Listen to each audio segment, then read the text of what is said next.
All right, here are our action plans. This is for the business planning workshop. And these are going to be the tactics that we're going to be focused on. So, tracking the sold hours daily, tracking the sold days weekly, report the sold hours daily, and report the sold days weekly. Okay? Fill the 3-day call board is critical. And growing your bench. We're going to spend some time on grow your bench.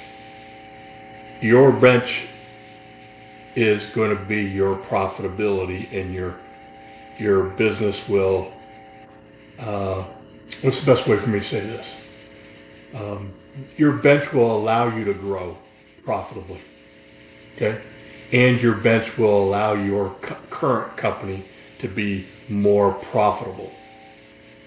And you got to get your head wrapped around that. And I'm going to spend a lot of time with you on getting this done with the bench, because the bench is a critical piece.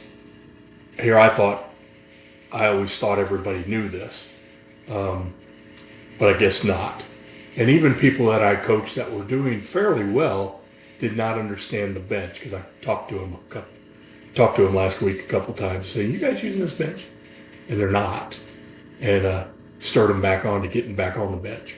So, anyways, that's a topic that we're going to spend a good amount of time on here, and the bench is critical. But all of this is deliverable items that you have to bring in. Who's the owner? Who's going to track the daily sold hours, the weekly sold days?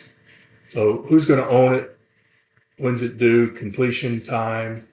These are things that are going to happen every week, every day. Okay?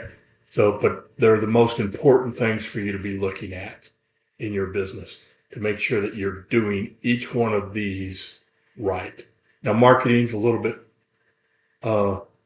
each its own, but here's some tactics that I've used and shared with other contractors that shared with me to do this. And this is the critical piece, but I'm going to go down through it. Clover leafing. If our technicians are not clover leafing, I know that sounds old school, but it still works today.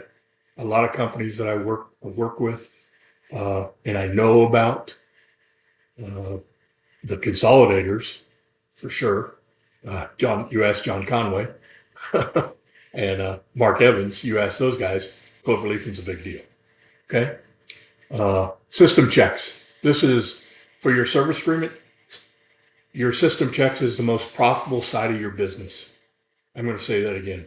Your system checks are the most profitable side of your business. It's not the largest amount of revenue, but it's the largest amount of gross revenue that brings it into your business. So understanding dirt is your friend. Show your customer the dirt. If you show them the dirt, they will have you clean it. And you can do that twice a year on an average ticket of about 250 to 300 is what I'm seeing. Okay. Now it's 250 when I was doing it. So I'm surprised it didn't jump up more than that. But anyways, it's all within 1 hour's worth of time as well. Now this is routine cleaning we're talking about, not bearded cleaning. In other words, the guy's got a big old beard on him, and it's going to take a hell of a lot longer than that. So you price it differently. Okay. Service agreements to all the families at your churches, schools, realtors. Give them to them for free. Give them to them for free. Dirt will be present every time. That will give you revenue stream. Years ago, I sold these on the auctions, church auctions, school auctions. Everybody's having an auction. I give them as many as they wanted for as many tables they wanted, and people would buy up those service agreements. I got none of the money. The charity got the money, but I got the customer, and that's how I grew my customer base. And way back, was in the 90s, early 90s, is when I kind of got started on that. They had PBS had public television, and they were twice a year. They were doing a week-long auction over the phone, and people would buy it, and they'd buy it for $2 or $5 or $10. I didn't care. Okay, the money was going to PBS, I just wanted 1,000 service agreements to go pick up every 6 months because this charity event was going on. And that's how we grew our customer base. Okay. Service agreements to all the homeowners on your block and your employees block. Anybody you can think of to give us a gift, a free gift. It's a $99 service agreement. Okay. But keep the back end so you can call them up and get their contact information and their address and their phone number, all that. Okay. Give service agreements to Cub Scouts. I did that. My son was a Cub Scout at the time, and they needed to get badges. And the same as the Girl Scouts and the Brownies and the Webelos and all have whatever they have. Well, those leaders of each one of those groups were looking for activities for their Girl Scouts, Cub Scouts, Boy Scouts, whatever it was. And I gave them service agreements to go around the neighborhood near my shop and just pass out service agreements. Okay, knock on the door and get their name, customer's name on it. This is a free service agreement. You give your name and your phone number, boom, take it apart. They bring back the papers. I got the customer's name, the address, and the phone number. Mrs. Jones got a free service agreement. And they didn't have a problem giving that away. Answering the door for the Brownies, the Cub Scouts, the Webelos, whoever, Girl Scouts, whatever it was. Okay. But it's great. You're giving somebody in those organizations a badge. So they're earning it. And now we're getting this. Plus the leaders of these Cub Scouts and Girl Scouts were always calling me saying, "Hey, I hear you're doing this. So I need to get my girls to do this or my boys to do this." I said, "Hey, come on. I'll give you as many as you want." So that's the critical piece. This goes well with Brownies, Webelos. Okay, good. All right. Increase your lead generation. Giving your customer options when running service calls. Please use this process. Repair, rebuild, replace. You sell up by selling down. You show them the repair, the rebuild, and the replace every time. And I know that I've heard a lot of the coaches flip that, and I shake my head and I tell them, talk to them aside. I said, "Listen, some of you I coached, and I never coached you to do that. Why did you flip it?" "Oh, I didn't really realize there was a big deal." Shit, change it. You present it, repair, rebuild, replace. If you shock them out of the water with a price, okay, they're closing down. If you got to repair, rebuild, replace, you won't have a problem. Okay? Because they always know the lowest price. It doesn't mean they won't buy the highest price. But you can't shock them for them to turn off. If you shock them, they'll turn off and they won't listen to the next two options you're going to give them. All right.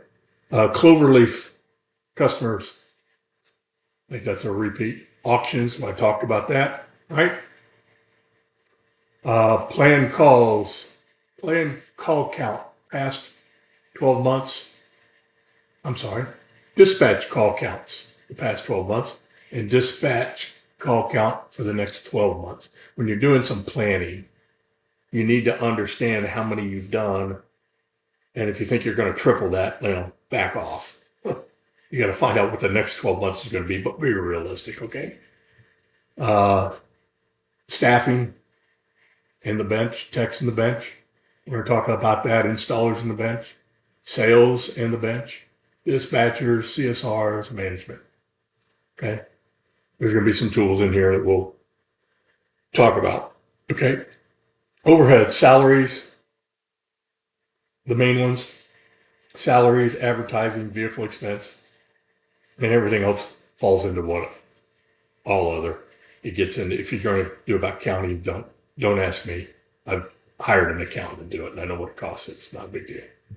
But we'll talk about these overheads and how they play, why these are the three biggest overhead line items for you. And this is where the bench fits in, okay?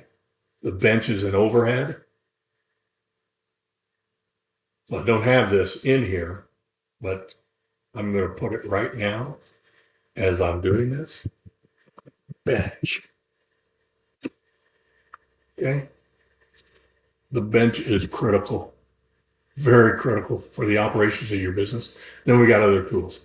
Variance board, 3-day call board, call graph, variance and ran, sold hour graph, which I'm just finishing up for you guys, sold day graph, which will come next, coaching and tracking report. Sure, you already know that, but it's very important. Don't lose these fundamentals. I see a lot of folks drop these fundamentals by not understanding the technicians, the tracking reports. Okay. PACE report, very important. P&L, balance sheet, variance. You don't have it on your P&L, I'm sure you all do. Cash flow report, if you don't know what a cash flow report is, I'm not going to be the guy to articulate it with you, but who is your accountant is who I want you to talk to about it.